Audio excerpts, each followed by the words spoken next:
அனைவருக்கும் வணக்கம். யான் எமது சத்குருநாதர் சீரடி சாய் பகவானை வணங்கி மகிழ்ந்து வணங்குகிறேன். பகவானின் குழந்தைகளாகிய உங்கள் யாவருடைய ஆத்ம உள்ளங்களை லிங்கங்களாக பாவித்து வணங்கி மகிழ்ந்து வணங்குகிறேன்.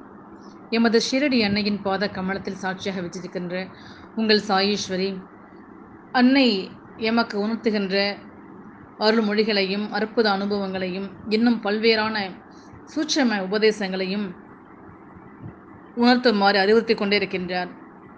அன்னையினுடைய நேரடி பார்வையில் யாம் இங்கே உரைக்கின்ற அத்தனை அருள்மொழிகளையும் நீங்கள் ஷீரடி பகவானை உரைப்பதாக ஏற்றுக்கொண்டு நாம் ஒரு சேர கேட்டு பின்பற்றி இதனை சுய பரிசோதனை செய்து கொண்டு நம்மை நாமே பண்படுத்தி கொண்டு வாழ்வில் உயரிய நிலையை அடைய பெறுவோமாக.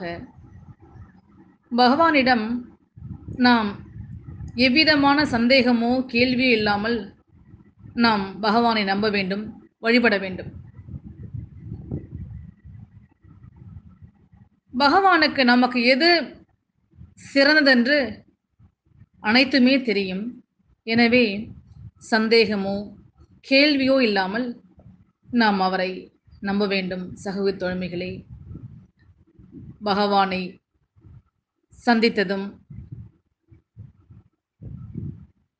அவரது குரு செய்த முதல் செயல் மிகுந்த சவாலான சோதனையான நிலையில் அவரை வைத்ததுதான். பொதுவாக பகவான் பக்தர்களின் அனுபவங்களை எடுத்துக்கொண்டால் பகவான் நம் வாழ்வுக்குள் வரும்பொழுது நமது நம்பிக்கையை உறுதிப்படுத்துவதற்காக நம்மை பரிசோதனைக்கு உட்படுத்துகிறார். அவரால் ஏற்றுக்கொள்ளப்படக்கூடிய தகுதி நம்மிடம் உள்ளதை நாம் நிரூபிக்க வேண்டும். ஆகவே நமது நம்பிக்கையும் நமது தகுதியும் கடினமான சோதனைகளாலும் கொந்தளிப்பான புயல்களாலும் பரிசோதிக்கப்படுகின்றன. பகவானால் நமது இருப்பையே தலையீழாக அசைத்து விடுவார். இது சத்தியம் இங்கே உரைக்கப்படுகின்றது. அவர் ஒவ்வொரு சோதனையின் முடிவிலும் நம் கர்ம வினைகளை அழிப்பதற்கான சாதனைகளாக மாற்றி உருத்தெரியாமல் ஆக்குகிறார் கர்ம வினைகளுடைய அந்த தாக்கத்தை. ஆகவே பகவான் கொடுக்கின்ற அந்த சோதனைகளையும் நாம் விழிப்புணர்வோடு அணுகி அதனை கையாள கற்றுக்கொண்டால் பகவான் மனமுவந்து அவரும் நம்மோடு சேர்ந்து அந்த சோதனை காலகட்டத்தில் நாம் அனைவரும் அதிலிருந்து விடுபட துணையிருப்பார். எவ்வாறு என்றால், நம் அந்த கணத்தில் கூட அந்த சோதனை காலகட்டத்தில் பகவானோடு இன்னும் நெருக்கமாகி பிணைத்து கொண்டு அவருடைய அனுகிரகத்திற்காக ஏக்கம் கொண்டு, பகவானே, இந்த சோதனை நீ கொடுப்பது அதனை ஏற்றுக்கொள்கின்ற மனப்பக்குவத்தையும் தைரியத்தையும் நம்பிக்கை இழக்காத வண்ணம் உன்மேல் யான் இருக்க உதவி புரிவீராக என்ற பிரார்த்தனை பகவானிடமே முறையிட்டு நாம் அமைதி காத்து பொறுமையோடு சவாலாக எதிர்கொண்டு தீவிரமாக நாம் நம்முடைய அன்றாட இக வாழ்வியல் இயக்க முறை செயல்பாடுகளில் பயணித்தோமேயானால் பகவான் அகமகிழ்ந்து நமக்கான அந்த சோதனை காலகட்டத்தில் விரைவாக அந்த காலகட்டத்தை தாண்டும்படி அதனை உருவாக்கி நம்மை ஓட வைத்து விரைவில் அதை முடிக்க துணையிருப்பார்.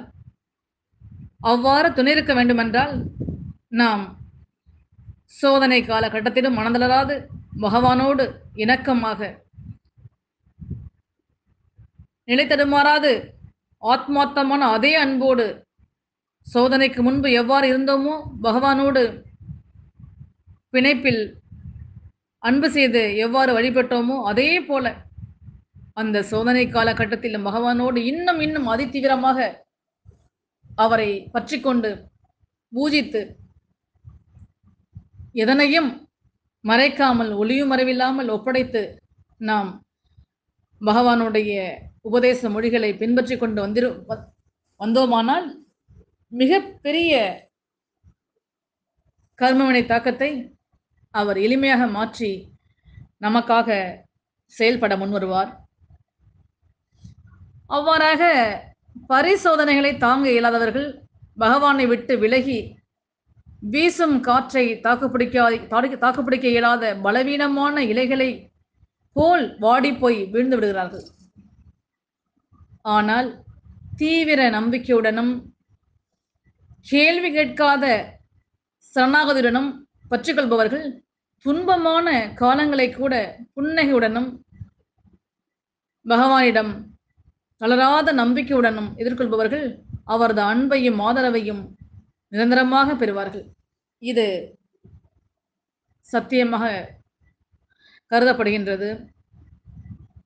ஆகவே அந்த சோதனை காலகட்டத்தில் பகவானோடு நாம் இருக்கின்ற அந்த தன்மையை பொறுத்துத்தான் பகவான் நமக்கான ஒரு உயர்ந்த நிலையை வழங்குவார்.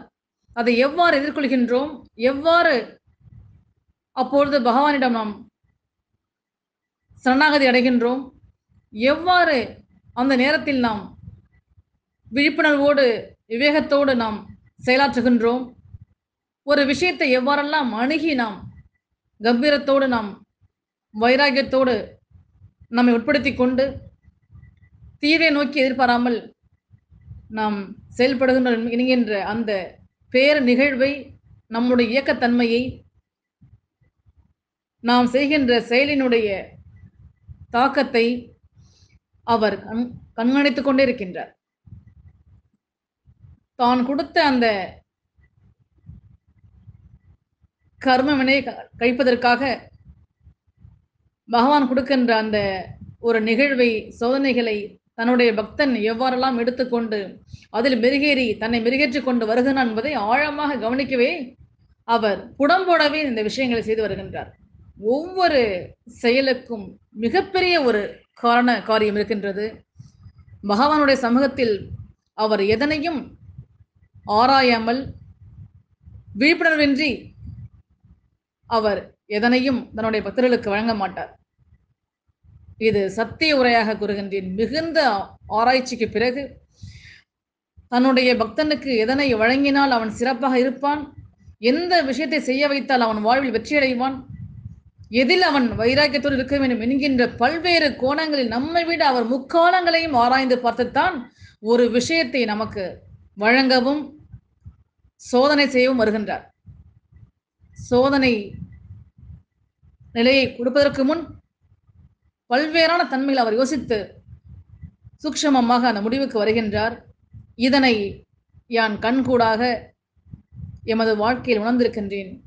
ஒவ்வொரு சோதனையும் நமக்கு அகத்தில் சத்திய தெளிவையும் புற வாழ்வியலில் இயக்க முறைகளில் இன்னும் முனைப்போடும் விவேகத்தோடும் செயலாற்ற ஷீரடி அன்னை பல்வேறான யுக்திகளை கையாளுவதற்காக அவர்கள் எவ்வாறெல்லாம் கொடுத்தால், எவ்வாறெல்லாம் நாம் தன்னுடைய பக்தனை இயக்கினால் அவன் உயர்ந்த நிலையை பெற முடியும், எவ்வாறு அவன் அகத்தெளிவை பெற்று சத்திய தன்மையை கடைபிடிக்க முடியும், எவ்வாறு ஒரு மனித நேயத்தோடு அவன் வாழ முற்படுவான் என்கின்ற பல்வேறு கோணங்கள் அவர் யோசித்து மேற்கூறிய பண்புகளை எல்லாம் கைவரப்பெற அவர் பல்வேறு சோதனைகளை கொடுத்து கொண்டே இருக்கிறார். நம்முடைய மனம், சொல், செயல் ஆகியவற்றை ஒரே நேர்கோட்டில் இயங்குவதற்காகவும் மனித நேயத்தை கடைபிடிக்க நம்மை உத்வேகப்படுத்துவதற்காகவும் சத்திய பாதையில் வழிநடத்த நாம் அதனை பின்பற்றுவதற்காகவும் பல்வேறு நிலைகளில் அவர் நம்மை புடம்போட்டு கொண்டிருக்கின்றார் பகவான். ஆகவே ஒவ்வொரு செயலுக்கும் அதீதமான ஒரு தெளிவும் சத்திய பண்புகளும் நாம் கைவரப்பெறுவோம். அந்த தெளிவை பெற்று நாம் இக வாழ்வியல் இயக்க முறைகளில் நாம் சிறப்பாக செயலாற்றுவோம்.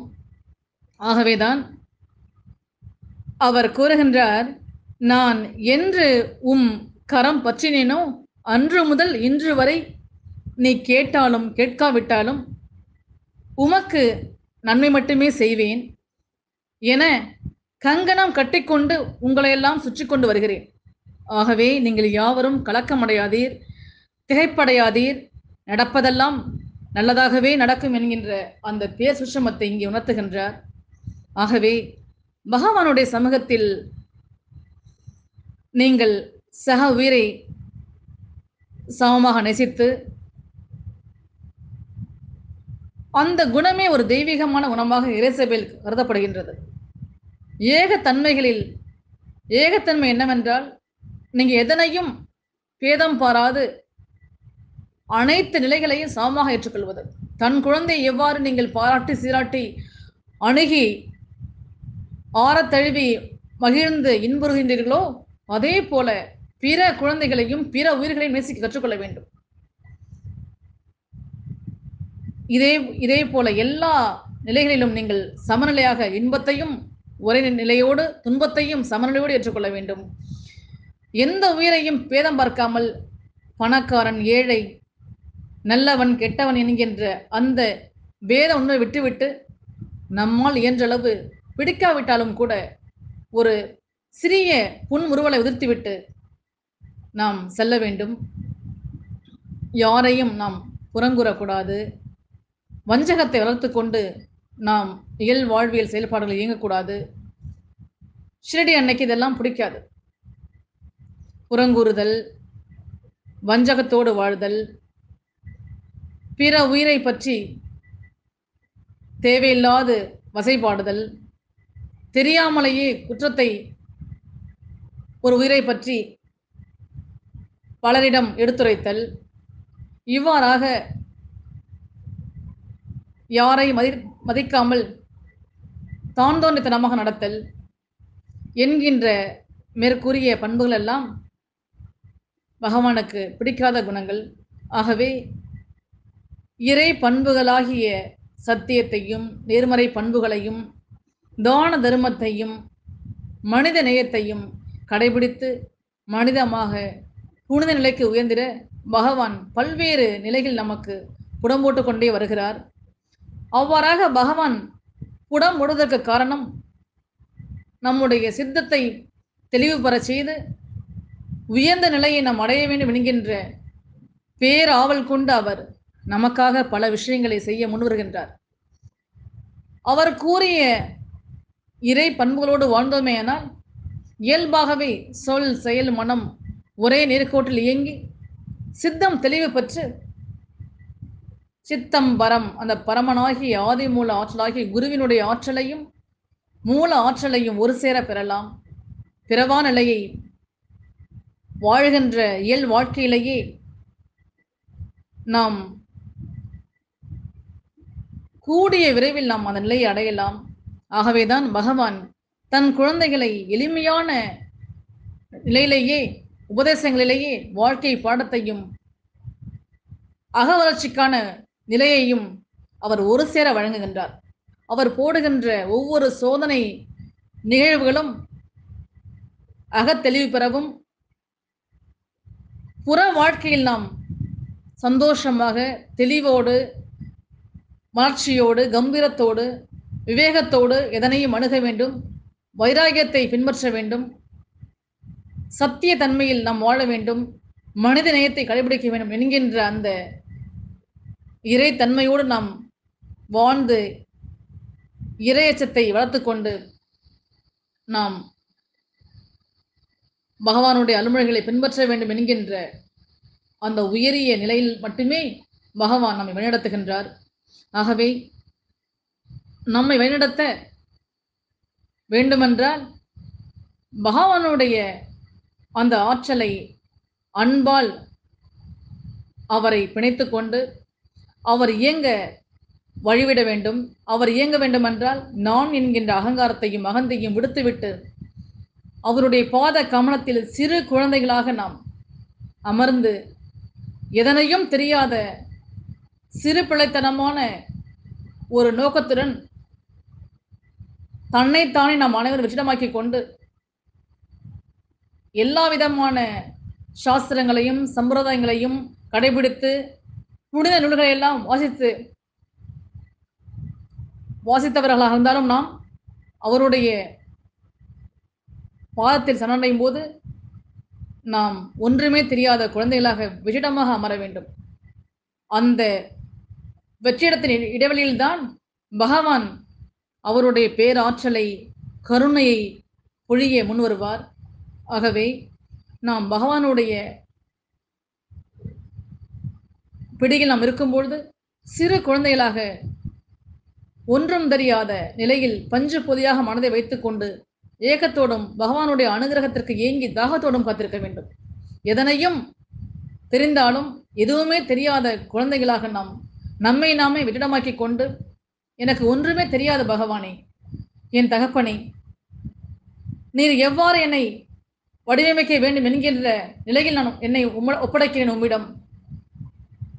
ஒரு குயவன் தன்னுடைய அந்த வேலையில் மண்ணை எவ்வாறெல்லாம் பிடித்து அழகாக அந்த பானையை, பண்ட பாத்திரத்தை செய்கின்றானோ அதே போல யான் உம்மிடம் எம்மை அளிக்கின்றேன். எம்மை முழுவதுமாக ஏற்றுக்கொண்டு அவ்வாறே உங்களுடைய பக்தனாகிய என்னை, உங்களுடைய குழந்தைகளாகிய எங்களை எவ்வாறு வடிவமைக்க முடியுமோ அவ்வாறு எங்களை புடம்போடுங்கள் தகப்பனை என்று நாம் நம்மை அப்படியே கொடுக்க வேண்டும், ஒப்படைக்க வேண்டும், சரணாகதி அடைய வேண்டும். பஞ்சு பொதியாக மனதை வைத்துக் கொண்டு வெள்ளையந்தியாக எந்த நிலையில் நாம் இருந்தாலும் அந்த தன்மையெல்லாம் நாம் எடுத்துக்கொள்ளாமல் அகந்தையின்றி எதனை கற்றாலும் அதனையெல்லாம் விட்டுவிட்டு மனதில் எந்த ஒரு அகங்காரமின்றி விடாப்பிடியாக நாம் அகற்றிவிட்டு அவரிடம் அவருடைய உபதேசங்களுக்காக காத்திருக்க வேண்டும்.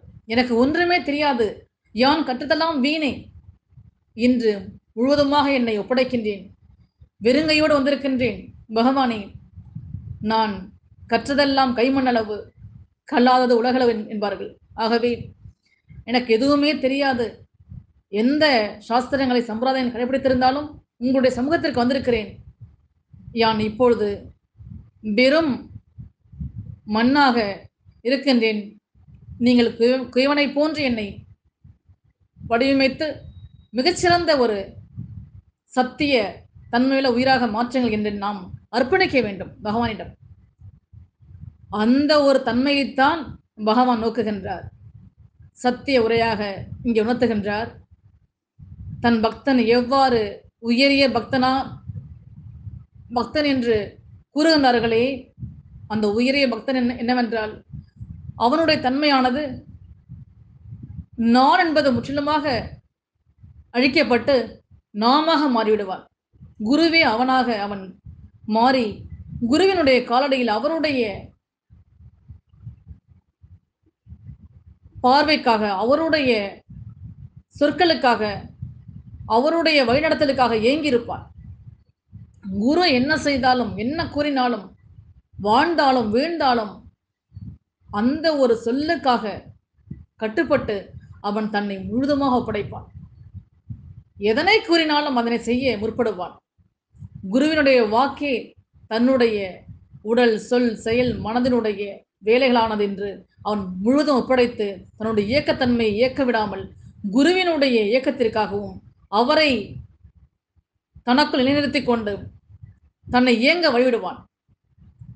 நான் என்பதை நீக்கினால், சாட்சியாக பற்றினால், எதனையும் நான் செய்யவில்லை, மூல ஆற்றலை இயங்குகிறது என்கின்ற அந்த மூல சுஷ்டமத்தை உணர்ந்து கொண்டு சாட்சியாக நாம் செயலையும் நம்முடைய மனதையும் உற்று நோக்கினால் அந்த குருவினுடைய மூல ஆற்றல் நமக்குள்ளே இருக்கின்ற கண்ணாமூச்சி ஆடுகின்ற அந்த ஆற்றல் வெளிப்பட்டு நம்மை இயக்கவும் இயங்கவும் செய்கின்றது.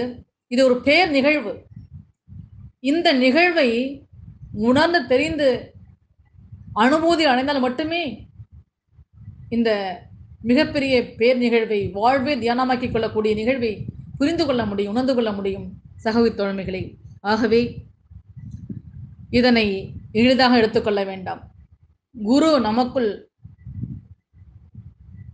ஸ்தாபித்து வியாபித்து நம்ம இயக்க வேண்டுமென்றால் நாம் நம்மை தாழ்த்தி கொண்டு குருவின் சபையில் நாம் ஒன்றுமே தெரியாத வெகுளிகளாக, தன் தாயை பிரிந்து குழந்தை தாய் வந்தவுடன் ஒட்டிக்கொள்கின்ற அந்த ஒரு கணத்தில் எவ்வாறு அந்த குழந்தை இருக்குமோ அவ்வாறாக நாம் குருவை தாக்கத்தோடும் ஏக்கத்தோடும் ஆற தழுவுகின்ற அந்த மனநிலையோடு நாம் இருக்க வேண்டும். குரு எப்பொழுது வருவார், எப்பொழுது அவருடைய நிலை நம் மீது படர்ந்து நம்மை பரவசத்திற்கு ஆளாக்கும் என்கின்ற அந்த பரவசத்திற்காக, அந்த பேரானந்தத்திற்காக நாம் துடிக்க வேண்டும். குருவினுடைய பார்வை நம் மீது படர வேண்டுமென்றால், அதை உணர வேண்டுமென்றால் நாம் நம்மை கொடுக்க வேண்டும், சரணாகதி செய்ய வேண்டும், சிறு குழந்தையாக இருக்க வேண்டும். அவரை பேரன்பால் கட்டி ஆள வேண்டும். நமக்குள் விடாப்பிடியாக அந்த பிணைப்பின் ஆழத்தை இறுக்கிக் கொண்டே இருக்க வேண்டும். நாம் நம்மை நாமே உற்றுநோக்கிக் கொண்டே இருக்க வேண்டும். குரு ஒரு தன்மையை வழங்கவில்லையே, இன்றைக்கு அகமகிழ்வு கம்மியாக இருக்கின்றதே, குறைவாக இருக்கின்றதே, ஏன் குருவினுடைய ஆற்றல் வியாபிக்கவில்லையா என்கின்ற அந்த சிறு சிறு மகிழ்ச்சியான தன்னங்களுக்காக நாம் காத்திருக்க வேண்டும். குரு நாம் விழிப்புணர்வோடு அணுகினோம் என்றால் நம்மை பார்த்து நமக்குள் இருந்து கொண்டு நம்மை பரவசப்படுத்துவார், பேரானந்த நிலையில் வாழச் செய்வார், மிகுந்த சந்தோஷ நிலைக்கு ஆட்படுத்துவார். அவர் நமக்குள் இயங்க வழிவிட்டோம் என்றால் பல்வேறு கணங்களில் நாம் நமக்கு நாமே சுயமாக ஒரு மகிழ்வான நிலையை எழுதிக்கொண்டே இருப்போம். இது நடந்த காரணத்தினால் கூறுகின்றேன். அதற்கு ஈடு இணை இந்த உலகத்தில் எதுவுமே இல்லை. எமது சக உயிர் தோழமைகளே, எனக்குள் இருந்து கொண்டு எனது ஷிரடி என்னை நான் தாழும் போதெல்லாம் தூக்கு பிடித்துக் கொண்டு, நான் வீழும் போதெல்லாம் யான் இருக்கிறேன் என்று விடாப்பிடியாக என்னை கட்டி அரவணைத்து ஆட்படுத்திக் கொண்டு ஆண்டு கொண்டிருக்கின்றார். எமது ஷிரடி என்னை நான் அழுகின்ற அந்த கணத்தில் பதறிக்கொண்டு ஓடுகின்ற மிண்ட தாயை விட ஒருபடி மேல் என் குழந்தை அழுகின்றது என்று என்னை தாங்கி பிடிப்பார். என் சகோதர தோழமைகளே, அப்பேற்பட்ட உன்னதமான உயர்வான சத்திய தேவன் நம் குருநாதர். இந்த சத்திய தேவனை முழு விழிப்புணர்வோடு கூடிய உயர்ந்த பேராற்றலை உண்மையான பக்தனுக்கு அவர், அந்த பக்தன் ஒரு சிறு துளி கண்ணீர் விட்டுவிடக்கூடாது. உடனே ஓடி வந்து தன் மனதிற்குள் அவர் உட்கார்ந்து கொண்டு ஏன் என்று கேட்டுவிடுவார். நான் தாழும் போதும் வீழும் போதும் உள்ளுக்குள் பதறும் போதும் எனக்குள்ளே வியாபித்து என்னை ஆட்படுத்திக் கொண்டிருப்பார். இது பலருடைய வாழ்வில் இக்கணம் வரை நடந்தேறி வருகின்றது சகோதர தோழமைகளை.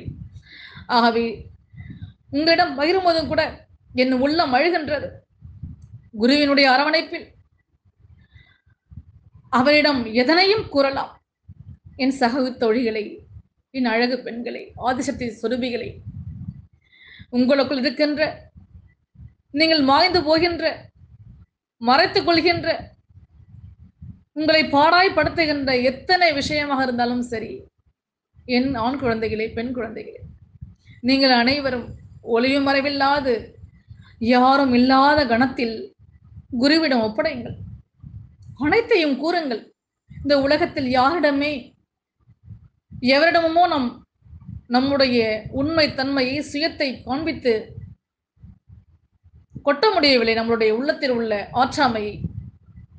ஆனால் குருவோ நாம் சொல்லுகின்ற ஒவ்வொரு வார்த்தையையும் உற்று நோக்கி ஒளியும் மறைவில்லாமல் இவ்வாறு நம் குழந்தை கூறுகின்றானே என்கின்ற அந்த பேர் ஆதங்கத்தில், அந்த மூல பேராற்றல் நமக்காகவே அந்த ஒவ்வொரு வார்த்தையும் உற்று நோக்கி காத்து கிடக்கிறது. ஆகவே சத்தியமாக உரைக்கின்றேன், இந்த இறை சபையில் குருவின் முன் தாழ்த்தி கொண்டு என் சகோதர தோழிகளே, ஆதிசக்திகளை, ஆதிசக்தியினுடைய மறு அவதாரங்களை நீங்கள் அனைவரும் உங்களுடைய மனதில் இருக்கின்ற, ஏனென்றால் பெண் சக்தியில் அனைவரும் நாம் ஈர்த்துக்கொண்டு வாழ்ந்து கொண்டு வருகின்றோம். நிகழ்காலத்தில் வாழாமல் நாம் எதிர்காலத்தையும் இறந்த காலத்தையும் கணக்கில் வைத்துக் கொண்டு அங்கே நடந்த சம்பவங்களை எல்லாம் ஒருங்கேற்று ஒருங்கிணைத்துக் கொண்டே நாம் அசை போட்டுக் கொண்டு வருகின்றோம். நம்முடைய இயற்கை விதிக்கப்பட்ட இயல் விதிகளில் ஒரு பெண் சக்தி என்பவள் எதனை நீர் சக்தி, அவள் ஆதிசக்தி, ஆதி மாயா, அவள் விஷ்ணு மாயா.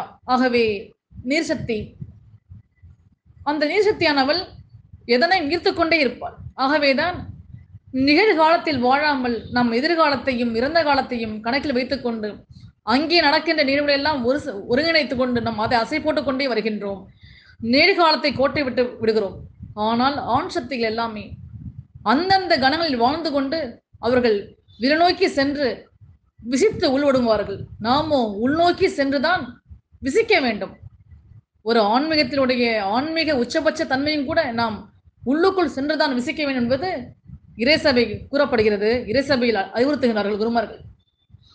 ஏனென்றால் பெண் சக்திகள் மிகவும் பாதுகாப்பாக இருக்க வேண்டும். சில விஷயங்களை நம்மால் ஏற்படுத்தி கொண்டால் நாம் தீராத சிக்கலில் மாட்டிக்கொள்வோம். எதனை ஈர்த்து வைத்துக் கொள்ளக்கூடியவர்கள், விட்டுவிட மாட்டோம். ஆகவே சில விஷயங்கள் நாம் ரொம்ப கவனமாக எதிர்கொள்ள வேண்டும். குருவினுடைய கட்டளைக்காக ஏங்கி அவரோடு நாம் எந்த ஒரு விஷயத்தையும் கூறினோம் என்றால் குரு அதற்கான ஒரு சிறப்பான ஒரு பாதையை காண்பிப்பார்.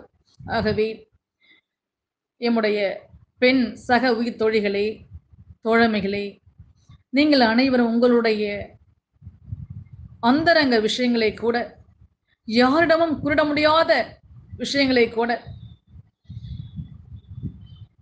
நமக்குள் போட்டு பூட்டி வைத்துக்கொண்டு பாராய்படுத்தி நம்மை ஆட்படுத்துகின்ற விஷயங்கள் எல்லாம் நீங்கள் குருவினுடைய நிலையில் பகிர்ந்து கொண்டு அவருடைய தீர்வுக்காக மன்றாடுங்கள். சத்திய உரையாக உரைக்கிறேன் எமது சக உயிர் தோழமைகளை. அதன் பிறகு பாருங்களேன், அவர் ஓடி வந்து அதற்கான தீர்வுக்கான விஷயங்களை கொஞ்சம் கொஞ்சமாக செய்து கொண்டே இருப்பார். ஆகவே அவருடைய மூல ஆற்றல் நம்மிடம் வியாபித்து, நமக்குள் வியாபித்து, அந்த வியாபிக்கின்ற கணத்தில் மிகப்பெரிய பேரானந்தமும் பரவசமும் நிகழும். அந்த பேரானந்த பரவசத்திற்காக, ஆனந்த நிலைக்காக ஏங்கி அழ வேண்டும். அவ்வாறு குருவினுடைய ஆற்றல் வியாபிக்க வியாபிக்க நம்முடைய ஆத்மா மலர்ச்சி பெற்று நாம் அகத்தெளிவு பெற்று சத்திய பாதையில் பயணித்து நம்முடைய புற வாழ்க்கை செயல்பாடுகள் எல்லாம் மிகச்சிறந்த சிறப்பாக நாம் பயணிப்போம். ஆகவே சித்தம் தெளிவு பெறக்கூடிய நிலையில் நாம் மிக விரைவாக செயல்படுவோம். ஆகவே அனைத்தையும் நீங்கள் ஏற்றுக்கொண்டு உங்களை நீங்களே பண்படுத்தி கொண்டு யான் கூறிய அத்தனை விஷயங்களையும் பின்பற்றி குருவினுடைய சமூகத்தில் நீங்கள் உங்களை இணைத்துக் கொள்ளுங்கள். ஆகவே சாயை பணிவோம், அண்ட சராசரமெங்கும் சார்ந்த நிலவ துணை இருப்போம். வாழ்க வளமுடன், வளமுடன் வாழ்க. நன்றி, வணக்கம்.